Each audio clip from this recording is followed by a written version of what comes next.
जीवों को भरमा रहे हैं कि देखो नितिन दास तो पैसे मांग रहा है। अब सोचना समझना इस बात को, पूरी तसल्ली कराऊंगा आज मैं।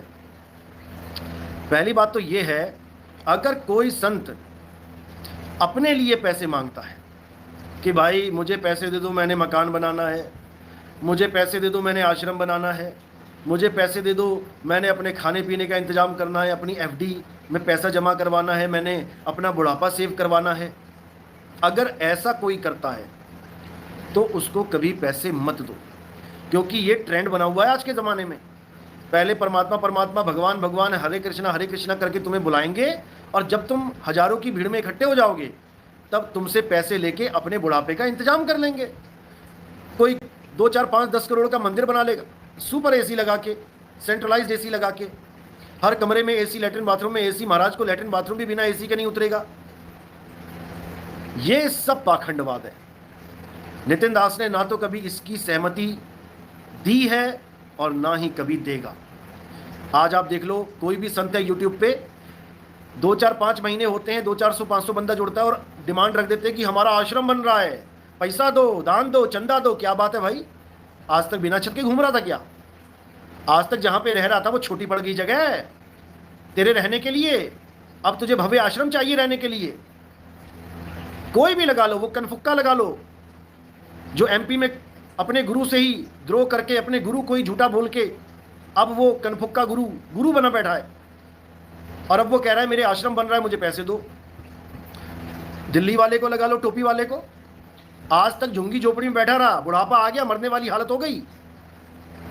दया बस्ती वाला, अब देखा कि 2 4 500 लोग जुड़ गए हैं, अब जेबें खाली करो इनकी। अब मांग रहा है 10 10 20 हजार रुपया, दान चंदा दो, आश्रम बनाएंगे। क्यों बनाएंगे भाई? अरे तेरा तो जाने का समय आ गया ना, दुनिया के हिसाब से बुढ़ापा आ गया, अभी भी तेरी सूरत फंसी आश्रमों में। इसीलिए मैं कहता हूं, आश्रमवाद के नितिन दास इसीलिए खिलाफ है, क्योंकि ये कहते कुछ हैं, करते कुछ हैं। अच्छी तरह समझ लो। लेकिन जो प्रचार के लिए सेवा लेते हैं, जो परमात्मा का प्रचार करने के लिए लोगों का पैसा प्रचार में लगाते हैं, उनको मैं कोई दोष नहीं देता, उनको मैं कोई दोष नहीं देता। बाबा नानक ने प्रचार किया, कन्याकुमारी से अरब देश तक गए, तो क्या वो अपने ही पैसों से गए? आप जाके देख लो पैदल कितना पैसा लगता है खाने का, पीने का, और पैदल चलते चलते क्या वो रोजगार भी कर रहे थे? ऐसा नहीं होता। जितनी जगह बाबा नानक रुकते थे, भोजन भी उनके घर करते थे, और सेवादान जो मिलता था उसको आगे प्रचार में लगाते थे। एक जगह आपने देखा होगा, एक भगत ने बाबा नानक को बुलाया अपने घर खाना खाने के लिए, अमीर आदमी था, और उसी दिन एक गरीब आदमी ने बुला लिया कि हमारे घर भोजन करो। तो कहते हैं बाबा नानक ने गरीब के घर जाके भोजन किया। क्यों? क्योंकि जब अमीर और गरीब दोनों के घर से रोटी मंगाई गई और रोटी को दोनों हाथों में जब निचोड़ दिया, ये सांकेतिक ज्ञान है, तो अमीर की रोटी में से खून निकला और गरीब की रोटी में से दूध निकला। तो उन्होंने गरीब के घर जाके भोजन किया। अब जो लोग कहते हैं कि संत तो किसी के यहाँ भोजन भी नहीं करते, तो बाबा नानक ने क्यों किया? फिर तो कर्जदार वो भी हो गए। संत भी लोगों के घर खाना खा रहे हैं तो कर्जा कौन देगा? जब एक एक दाने का हिसाब होगा तो संत ने तो फ्री में खाना खा लिया, बल्कि सेवा भी ले ली उनसे। अपने घर में कोई संत आता है तो बिना सेवा के तो कोई जाने नहीं देता, फिर तो वो भी एक तरह से कर्जदार हो गया उन लोगों का। ऐसा नहीं होता। अरे एक जन्म छोड़ो, 1000 जन्म संत को पालना पड़ जाए अगर तुम्हें, तब भी सस्ता सौदा है, क्योंकि तुम्हें मुक्ति का रास्ता बता रहा है, तुम्हारी जन्म मरण से मुक्ति करने के लिए आया है वो। तो जो लोग ये कहते हैं कि नितिन दास पैसे मांगता है प्रचार के लिए, अगर उसमें दम है, प्रचार करना है तो अपने पैसे से करे।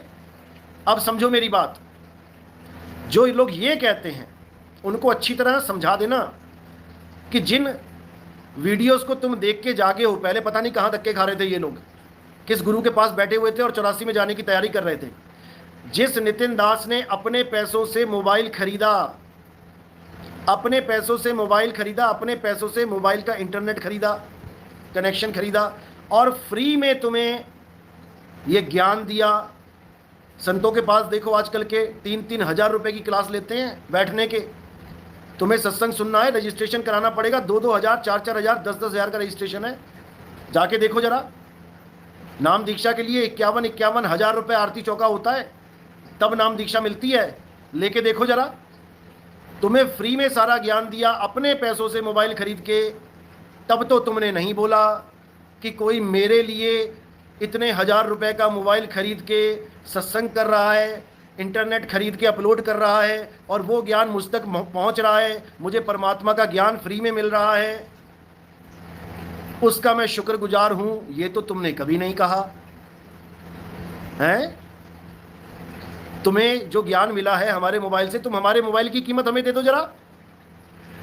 जितने हजार का मैंने मोबाइल दिया है तुम उतने हजार मुझे वापस करो, अगर तुम्हें मुक्ति चाहिए। नहीं तो जो ज्ञान मैंने तुम्हें समझाया है वो ज्ञान तुम्हें मुक्ति नहीं देगा।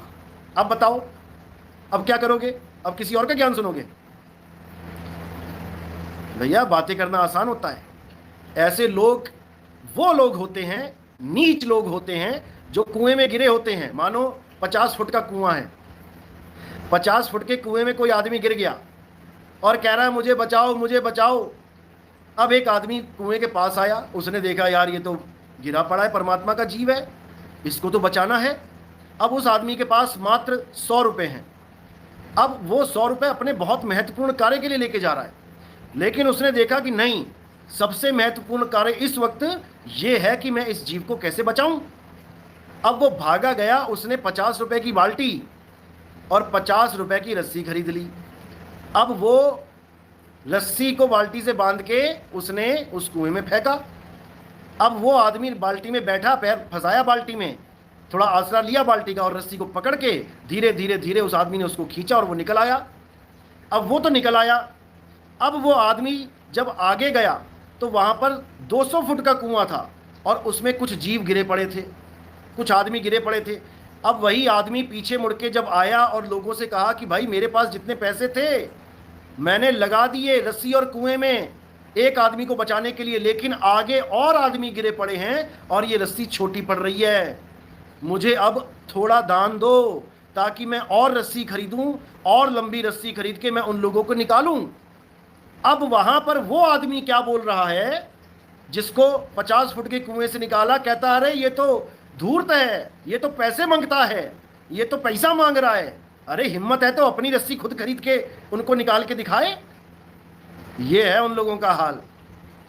ऐसे लोगों को परमात्मा इतने गहरे कुएं में फेंकेगा कि बेटा रस्सी भी नहीं खरीद पाएगा कोई, उतनी लंबी रस्सी भी नहीं खरीद पाएगा कोई जहां से तुझे निकाला जाए, क्योंकि तूने परमात्मा के जीवों की मुक्ति में बाधा उत्पन्न करने की कोशिश की है।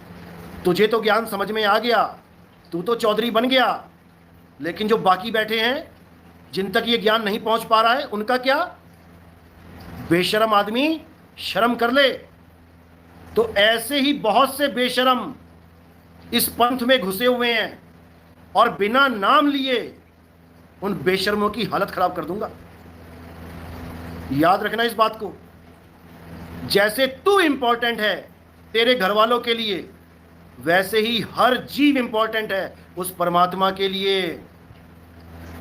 उस परमात्मा के लिए एक एक जीव इंपॉर्टेंट है, और उस तक ज्ञान पहुंचाने के लिए लाख क्या 10 करोड़ रुपए भी लगाने पड़ जाएं तो नितिन दास लगाएगा, लोगों से मांगेगा। मुझे किसी बात की शर्म नहीं है, याद रखना इस बात को। इतनी भी शर्म नहीं है कि इतनी भी शर्म हो। और आगे तो मैं ये सोच के बैठा हूं कि जितने भी सत्संग करूंगा, जहां जहां भी सत्संग होंगे, जो भी सत्संग करवाएगा वो सेवा देगा, टीवी में प्रचार के लिए सेवा देगा, पर्चे छपवाने के लिए सेवा देगा, बैनर लगवाने के लिए सेवा देगा, क्योंकि जब तुम निकले हो तो तुम्हारा फर्ज बनता है कि और जीवों को निकालने में भी तुम मदद करो। ये तुम्हारा फर्ज बनता है।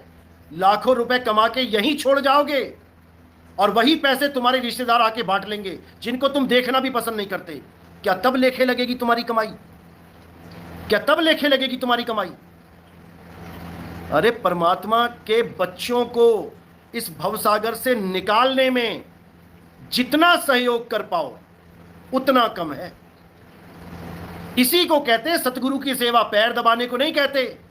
कि तुम पैर दबा रहे हो किसी आश्रम के महंत के और तुम कहो मैं तो सतगुरु की सेवा कर रहा हूं, कि तुम तेल मालिश कर रहे हो और कह रहे हो मैं तो सतगुरु की सेवा कर रहा हूं। सतगुरु की सेवा वो होती है जो उसके बच्चों को इस भव सागर से निकालने में मदद करे। सतगुरु की सेवा सफल है जो कोई करे चितलाई। अपना तन, अपना मन, अपना धन, ये तीनों सतगुरु के चरणों में लगा दो। अगर यहां से निकलना चाहते हो तो, अगर दूसरों के निकलने में तुम बाधा बनोगे तो बेटा भूल जाना कि परमात्मा तुम्हारी मदद करेगा। कोई तू स्पेशल नहीं है कि तेरे पे परमात्मा दया करेगा और तू दूसरों की मुक्ति में बाधा बने, हैं? हालत खराब हो जाएगी। इसीलिए मैं कह रहा हूं कि जो नितिन दास का विरोध कर रहा है कहीं ना कहीं वो परमात्मा का विरोध कर रहा है, क्योंकि नितिन दास से खुंदक खा रहे हो ठीक है, लेकिन जो नितिन दास कर रहा है उस कार्य में बाधा बनोगे तो वो बैठा है ऊपर, तुम्हारी ऐसी हालत कर देगा कि गिड़गिड़ाते रहोगे, माफिया मांगते रहोगे, लेकिन परमात्मा कभी माफ नहीं करेगा। संत का निंदक महाहत्यारा, संत का निंदक परमेश्वर मारा, यानी परमेश्वर भी उसकी मदद नहीं करता। याद रखना इस बात को। मुझे गालियां दो, दिन रात गालियां दो, सुबह शाम गालियां दो, तुम्हारी गालियों का स्वागत है। पलट के कभी तुम्हें गाली दूं तो बता देना, लेकिन परमात्मा के प्रचार में, उनके जीवों के कल्याण में बेटा तुम बाधा बनोगे तो तुम्हारी हालत खराब हो जाएगी। और मैं नहीं करूंगा हालत खराब, ये हालत वो खराब करेगा जिसके बच्चों की मुक्ति में तुम बाधा बन रहे हो। याद रखना इस बात को। तो उन लोगों को ये वीडियो जरूर शेयर कर देना जो तुम्हें मैसेज करते हैं कि नितिन दास पैसे मांगता है, वो मंगता है। हाँ मैं मंगता हूं, हाँ मैं मंगता हूं। क्यों? क्योंकि मर जाऊं मांगू नहीं, अपने तन के काज और परमारथ के काज में मोहे न आवे लाज। तो भैया मुझे इस बारे में कोई शर्म नहीं है। मुझे रस्सी खरीदनी है, मुझे बाल्टी खरीदनी है, मुझे लोगों को बचाना है।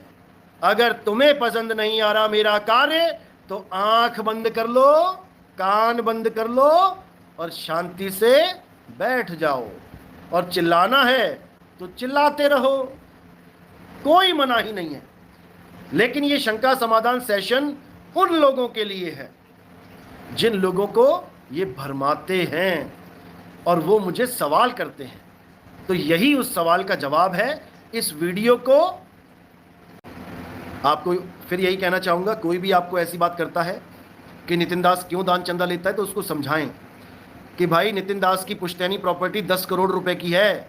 आज प्लॉट बना के बेचूं तो 10 करोड़ कहीं नहीं गए, लेकिन सब छोड़ के बैठा हूं। मुझे क्या आराम पसंद नहीं है? मैं भी चाहता हूं कि आराम से सोऊं, एसी में सोऊं मजे से।